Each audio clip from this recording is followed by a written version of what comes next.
Hey y'all, it's Lola the Manager, your new fave project manager, tech junkie, and entrepreneur. This is episode 3 of Life as a Project Manager.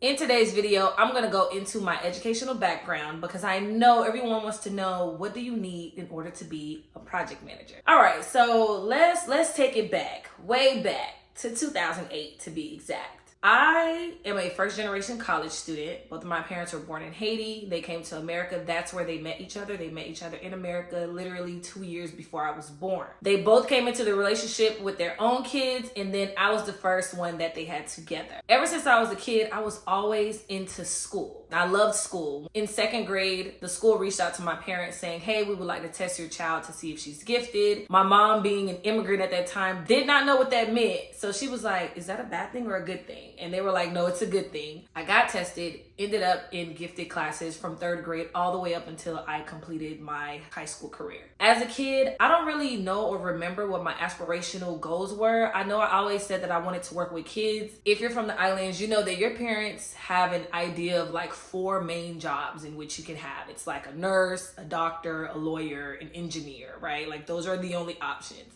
So I figured, I guess I'll work with kids in the medical space. I didn't really think about that until 10th grade. So I just always thought that I'd be working with kids in some type of capacity. Starting in like the 11th and 12th grade of high school, I started focusing more on the medical track, where I got a chance to be like a CNA or LPN. Those programs that they have for you in high school. I was in Health Occupation Students of America. I was very active in there, very engaged in it. I went to clinicals. I ain't gonna hold y'all though. Them clinicals was making me like, nah, I ain't really trying to be cleaning up old people. I thugged it out. And then halfway through my senior year, one of the counselors was like, hey, like, what are your college plans? And I'm like, what? Ma'am, I'm just trying to finish high school. And she's like, no, like your grades, the extracurriculars you've done, your community service, like you've done a lot. Like you are a good candidate to apply for school. And I'm like, okay, but where? Like there's no one that I knew that did college. Now, I can say that I had an opportunity to go to the University of Miami the summer going into my 9th grade. So I had applied to go to a magnet high school. And with that opportunity of getting accepted into that magnet high school, you had the opportunity to go take summer classes at the University of Miami. So I was happy about doing that, but I didn't really understand the magnitude of that. I don't think it really registered to me that I was on a college campus for a summer, that I was taking college classes. Like it just wasn't registering to me that's what I was doing. So getting to 12th grade, I'm just like, look, I'm just happy to be here. Like I'm happy to be a student. I'm happy to be a scholar. Like that was it. Like I really didn't have goals, which sounds crazy now that I think about it. So I did what any child would do. I asked them how much it costs, because I'm not gonna ask my parents for money for that. If I ask them for money, it's gonna be to buy clothes and shoes. They told me since I had qualified for free school lunch, which is hilarious because I've never eaten the school lunch in my entire 4 years at high school. So the fact that I found out that I have free lunch at the end of my senior year is wild. Anywho, I used the 2 free application waivers that I got for having the free lunch, and I applied to the University of South Florida and the University of Central Florida. One is in Tampa, one is in Orlando. Now, while I was doing research, I ain't gonna lie, I fell in love with the University of Central Florida. Like, it was giving Mickey's Angel. I was ready to be a Disney junkie. Like, that's how much I was committed to UCF. Like, I even had like one of their stickers. I pasted it on my school lanyard, like, yo, I'm going to this school. Well, we're getting closer to the end of the school year. Now we're in April. School ends in June. So I ain't hearing back from nobody. It's giving, you're staying home, okay? You're not going to college. I get a letter in the mail in April from the University of South Florida saying, hey, we have this Freshman Summer Institute. It's an opportunity for you to get exposure and experience to college life. You'll be able to take some classes and you'll start school in the summer. And if you pass with at least a 2.0, we'll admit you for the fall. I'm like, oh, bet? This sounds like an admission to me. I was Team USF, okay? Go Bulls. Like, you can't tell me nothing. I believe I graduated June 4th or June 6th of 2008. And then literally 2-3 weeks later, I'm at the University of South Florida about to move in to a campus dorm. And it was giving a different world. It's a different world. It's a different world. Where you come from. Ooh, ooh, ooh, ooh. Then where you come from. Not a world, but a different one for sure. Okay, so go there, and I'm living my best summer life. My major is biomedical sciences. They got me in some basic English class, and I think intro to Black experience. I loved it, okay? I had vibes, I had times. I loved my roommate, which was the first time I ever had a roommate. Never had a roommate. I'm an only girl, which is borderline an only child. I don't share room. The fact that me and this girl, not only is my bed cut in half, I'm no longer in a queen, I'm in a twin. Oh, this is a culture shock to me. I survived it. Interestingly enough, my roommate, she's an only child, so it was a culture shock for both of us. And till this day, we are like this. That is my baby. Okay? Love you, Shantae. Anyways, major was biomedical science. And you know, I passed. The summer was a nice little vibe. Now we're getting into fall 2008. And somehow in the paperwork, somebody threw me in bioorganic chemistry. If 2 + 2 is 4, right? And 5 + 5 is 10. Okay. What the fuck is this? How I got here. And then by the time we realized that this was not a class I was supposed to be in, my advisor was like, you know, try to thug it out. Thug it out. Baby, I'm about to drop out. Like this? Nah, y'all ain't telling me it was gonna be like this. I was in that class feeling like I was in a foreign language class. And mind you, I love foreign languages, okay? You could call me Lolita. Yo hablo español. Muy poquito, pero yo comprendo. Pero this class, yo no sé what was going on. I don't know what the hell was happening in that class. You feel me? The fact that I made it out with a C, I know they was cooking the books. I know y'all were cooking the grades, okay? I failed everything you could possibly give me. There was not a TA in this world that was going to help me pass. That's how I know y'all was cooking. I ain't mad. Don't go doing no research. I already got a degree. Don't go do no research. Okay? Ain't doing no wrestling. But what I will say is that class made me change my major. I'm like, if we just getting started and this the sciences of the biomedical sciences, I don't know, maybe I don't really like kids like that. Maybe I ain't gonna be a doctor. So my boyfriend at the time, he was majoring in criminology. I sat in on his class all fall semester, and then I took that class in the spring.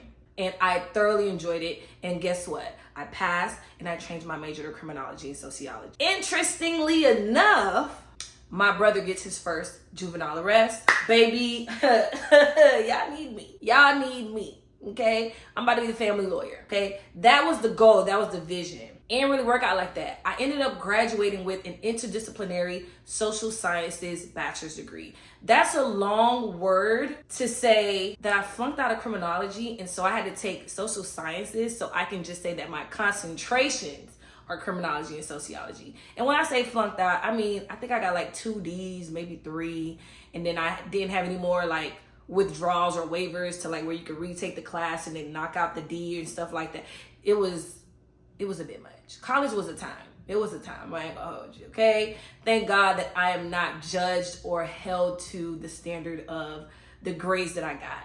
And only the degree matters, okay? C's get degrees, baby, I'm out. You see me. I say all that to say that that's my college experience, okay? That's my educational background. After that, I ended up working in the juvenile justice system. I ended up working in the dependency system, and then I made my way to education. Now I'm teaching, right? Because it's something I can do, but between you and me, fuck them kids. Fuck the kids? Yeah. I don't want to be in the classroom teaching America's future. I just didn't. It was too much, okay? Y'all don't cancel me when I say F them kids. It's a joke, okay? It is a joke. It's a running joke with all educators, because at the end of the day, we love the kids, okay? That's honestly the reason why we still there, because it ain't the pay, it ain't the administration, but that's a conversation for another day. Now, one thing I can say that I loved about teaching was that no 2 days were the same, okay? I never felt like a robot. Now, granted, I did feel like a zombie, because I was running on fumes. I don't care what no one says. Working as an educator, there's no way you can do it in 40 hours, okay? You cannot. There's so much things that you need to do in order to be a great educator. It's gonna take more than 40 hours. I was running on fumes, okay? No social life. Work life is it's insane, okay? I'm triggered.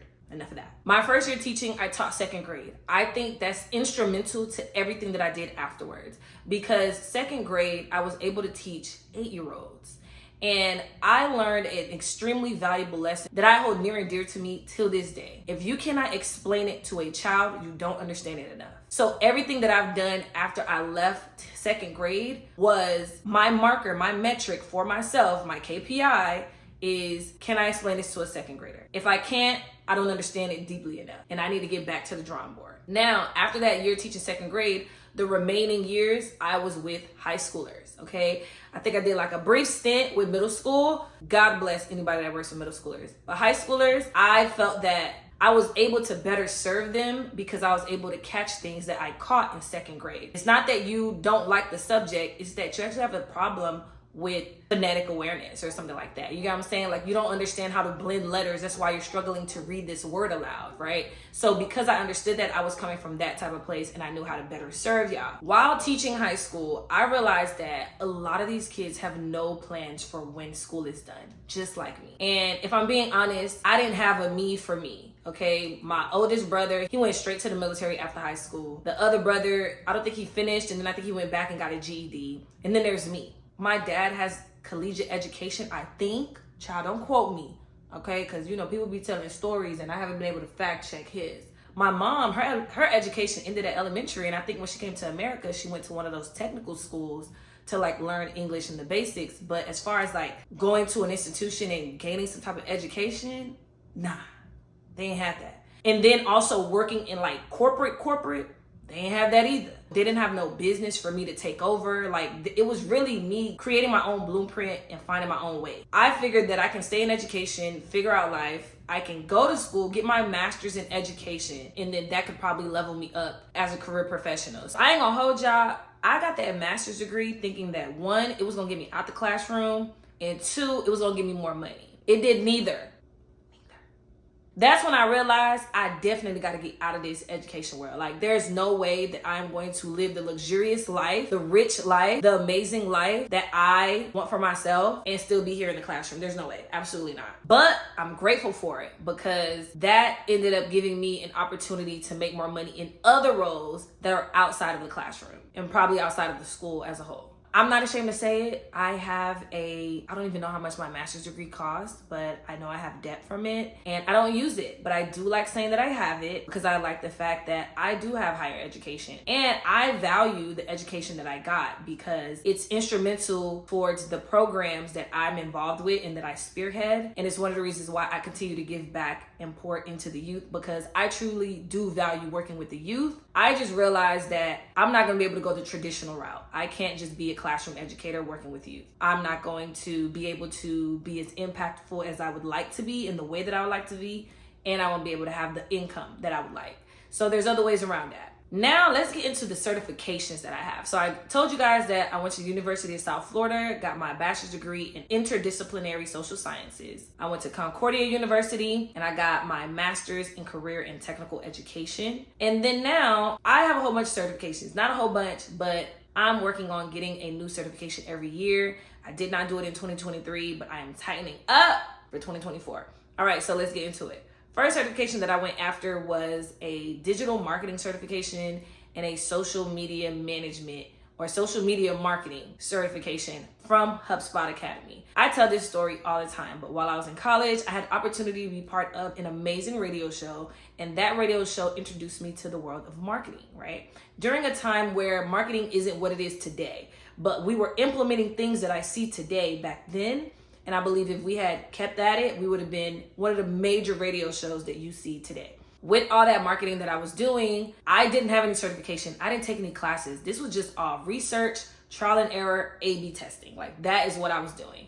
I was just trying and shooting my shot and seeing what works. I kept doing that in college, and then I was involved in other organizations and taking the role of marketing director, marketing chair, public relations, because that was like my niche. That was my thing. So after I graduated college, I still was helping people with marketing campaigns, social media strategy, all these different type of things.